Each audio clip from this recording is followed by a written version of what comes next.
So Ward, spirituality is an enormous topic and something that is absolutely personal. I mean, we have a wide range of religious beliefs and really spiritual beliefs. I'm very curious as to how you're going to approach this topic. So how do you approach it without either preaching or judging? I've been a student of spirituality and religion for 40 years, maybe more. I had some very profound and inexplicable experiences when I was a youngster. And I was kind of precocious when I was a little kid. Back then, believe it or not only did we pray in public school, but we used to have Bible study. So I remember being in third grade, and we would hear the Bible stories every morning. I loved them. It was wonderful. But I always had these very annoying questions. And I remember one that I kept asking the teacher was, well, you're always talking about the Bible days or the Bible times. Is anybody writing about today? In other words, is anybody adding on to the Bible? And she would get very flustered and had no answer to that question. But what I was really asking is everything that happened religiously all about the past and some distant time, or is it happening now? And that really ended up being kind of a theme of my life, really, of pursuing spirituality in the present. But here's what I've learned. And I'm sure there are people who disagree, and they're welcome to do that. But every organized religion that I have any familiarity with promotes love, compassion, and forgiveness, as well as service and a number of other things. But the common denominator is that every religious practice that I know of has at its core love and compassion and forgiveness. And if there's anything this world needs more of, it's those three things. If there's anything that a person facing a catastrophic diagnosis needs, it's love, it's compassion, and it's forgiveness. So my own journey is reflected in my own experience. I want to share an experience I had early in my illness. I was hospitalized for a few days, and the hospital was a Lutheran hospital, and I didn't have a lot of familiarity with Lutheran ministers or anything. But I was asked, do you want to have the pastor stop in? And I thought, well, sure. Well, appeared this beautiful young woman in a business suit, looking like $1 million. And it's like, this is not my image of a pastor. But it took seconds for her to establish her credibility with me. She was from an Eastern Bloc country behind the Iron Curtain. When she grew up, religion was forbidden. At 9 years old, she converted her bedroom in this little house they had outside of this little village into a shrine. And townspeople would come and worship in this 9-year-old's bedroom. And when she got older, I think maybe 13 or so, her father unfortunately passed away. And he had a garage next to the house where he did automobile repair. And so her mother and she converted the garage into a chapel that exists to this day, that of course is now legal and accepted and people use. And I said, this person looked more like a banker as she walked in my room and immediately achieved the status of a truly spiritual person. And it, by the way, considered her work in the U.S. missionary work to help us materialists focus more on the spiritual things in life.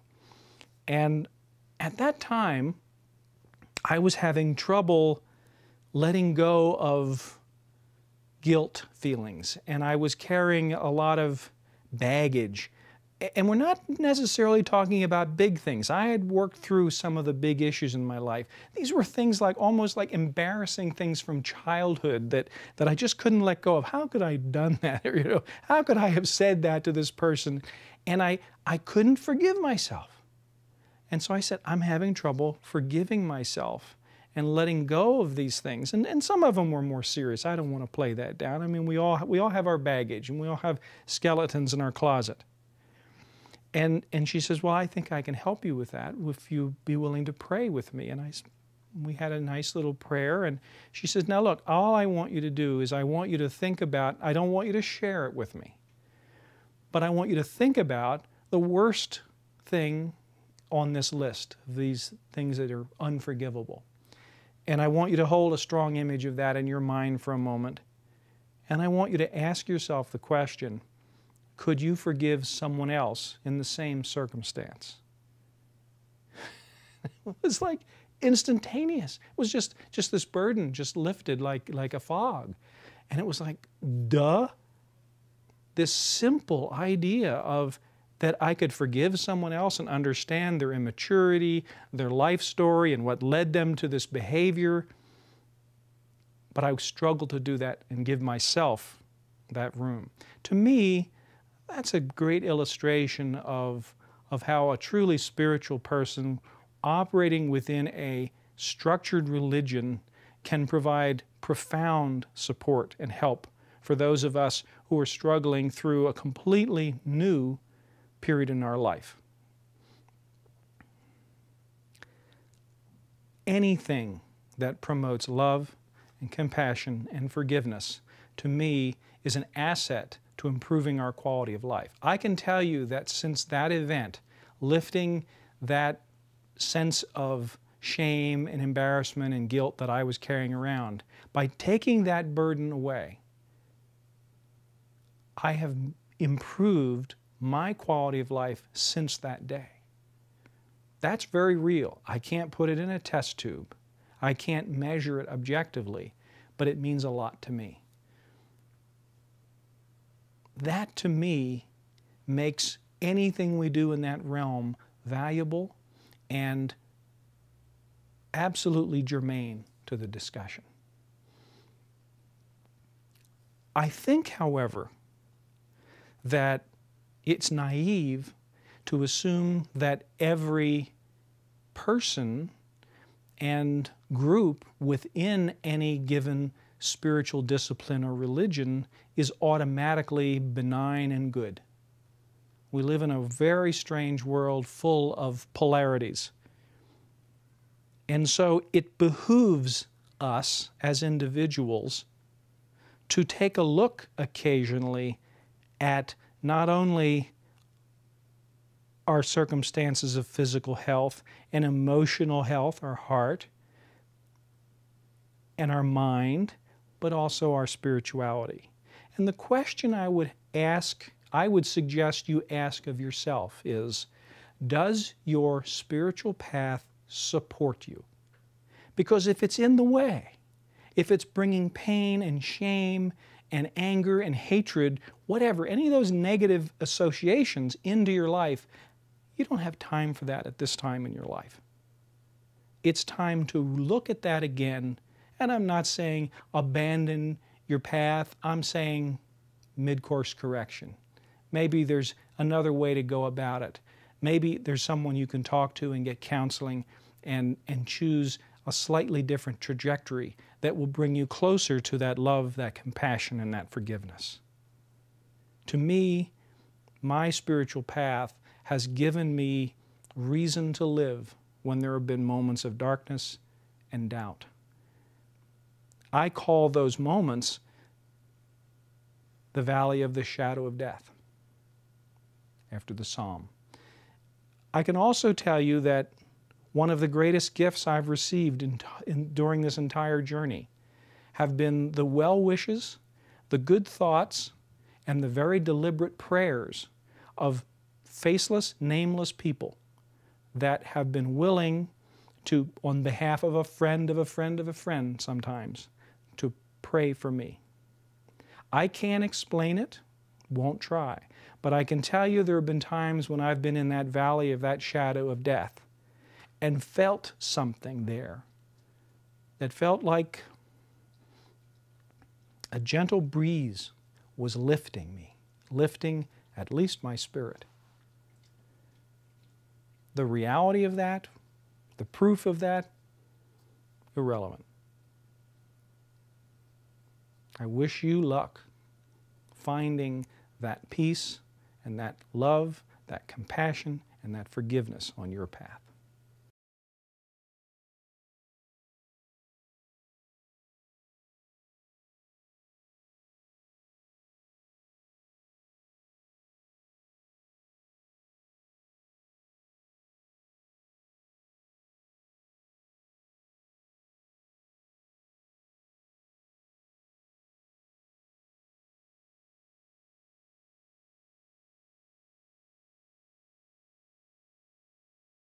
My spiritual path, my spiritual journey goes back 40 years.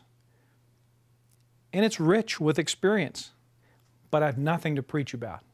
It's utterly personal, absolutely personal. And while I occasionally share experiences I've had along the way to motivate and even entertain, the reality is that every person's spiritual path, their religion, is their own. It's utterly personal. Here's the thing, though. As difficult to quantify as spirituality is, it just doesn't fit in a test tube. It is essential that to the degree that a person engages in matters of spirituality, that it be included as an important realm of life. It's politically correct to just ignore it and say, well, it's yours, it's personal. We don't deal with that here. But in reality, many people would say that the very essence of life is their spiritual life, not their physical body. As much as they may work to regain their health and go to extraordinary measures, many people would tell you that the most important part of their life is their spirituality. So how can we talk about it? How do we do that and be politically correct? How do we do that and not preach? How can I talk about that with you and not somehow subtly impose my ideas? First off, it's by respecting your path. It's for me to acknowledge that whatever your journey is, it's unique and special to you. And I want to expand this beyond simple religion, even spirituality, which we tend to make some separations about sometimes. What about people that passionately don't believe in anything? An atheist who believes that the world is governed entirely by laws of physics and science? What about maybe even a larger group of any of us, the people who just aren't sure? Not sure there is a God, not sure there isn't, not necessarily involved in a religious process, but not antagonistic to one. Think about that spectrum, going from people who passionately are certain and believe there is nothing supernatural and there is no God, to people who are fanatically and zealously religious. That basically includes everyone. How do we talk about that? I believe that the purpose that this realm serves is the context for our life. So if we are an atheist and we have a very scientific and logical approach to the world, then that becomes the backdrop for the way we judge our experiences in the world. Likewise, that very zealous, passionate believer approaches their world and their experiences from that context. If we look at it that way, in some ways, our spiritual path becomes a scorecard. The way we know how we're doing. If we are living up to the values and the concepts and the philosophy that are the core of our belief system. So whatever it is that we subscribe to, whatever our belief system is, the challenge is living up to it. The challenge is living it. Okay, you've done this 5 times, and all of a sudden you want me to go that way. Remember what Do you understand that you have leaned that way? and that's what we agreed on is hand gestures, not leaning. But you do. But you kept leaning. Just because I'm leaning, that's how what I mean, but it's very exaggerated. I mean, you're leaning deliberately. not leaning deliberately. We agreed hand gestures were this for this way and this for this way. It's real simple. I didn't change anything. I'm just. And I'm not feeling guilty about doing this because I realize it's not a jump cut because you've got those cutaways now, right? Yes. Do we have cutaways of me or only of you? Okay, cool. Okay. So.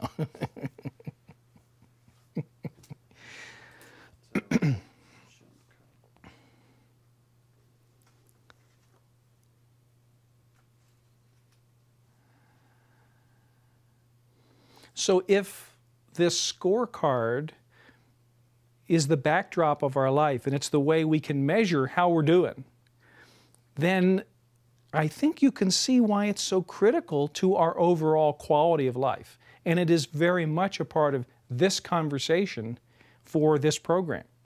That, let's take for example that very zealous religious person, let's say they're a Christian, a fundamentalist, and they are going to church, and the message that they're hearing may not even be what's being spoken, we know that, but what they're hearing, what they're taking away from that service is that they're a bad person, they're evil, and that they're not ready to face judgment. And yet, they just received a catastrophic diagnosis of perhaps a terminal disease. What a conundrum.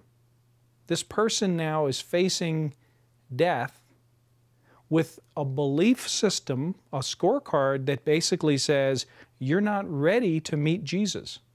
And when you do, you're going to be sorry. There needs to be a way for that person to resolve that conflict. And of course, in the Christian faith, as I understand it, of course, there is redemption, and there are ways to be forgiven and be welcomed into the kingdom of heaven. And so it's up to that person then to take advantage of that path. But here's the rub on that. That minister, that pastor that's delivering that message may not be the best facilitator for that patient. Just because they're firmly entrenched in their belief system doesn't mean that they can't shop around and go to a different service at a different time of the day with a different preacher, or even potentially another church down the street without compromising their belief system. Again, what we want to be careful about are those ruts that force us to stay within a belief system that may not be supporting us. So I'm adding another element here, which is to ask the question about any belief system, is it supporting you? Is it describing your current situation, a catastrophic illness, and is it supporting you to take the necessary steps to move forward towards the end? Let's look at the atheist on the other end of the scale. That system of belief may have served that person all of their life. And everything they've observed in the world has validated their worldview that everything operates according to laws of physics and science and probability. There's an old saying, there are no atheists in foxholes. Well, a lot of us feel like we're in a foxhole. When you get a catastrophic diagnosis, it feels a lot like bombs bursting in air. Your time is short. And you start to ask those big questions. Why me? Why now? What does it all mean? Was there a purpose for my life? Did I make a difference? Does anyone really care? Was I loved? Did I love? Those are big questions that are often answered better from that spiritual context than they are from pure reason and logic. So, I want to say to our caregivers, leave room for your loved ones to make important shifts, even in this important realm of spirituality. Don't make it difficult for your loved ones to make changes. It's within their right and their prerogative to do so. In summary, we're talking about matters that cannot be measured, cannot be objectified, and no one has the authority to say they have the only truth. Certainly not me. So what I'm saying is taking that 1,000-foot view of looking at spirituality, the entire continuum, as a context and a scorecard for our life. How are we doing? How are we managing our life? And ultimately, to understand that whatever our belief system, we believe it volitionally, meaning that we believe it out of choice, and we should choose a belief system that supports us in our journey and is not antagonistic.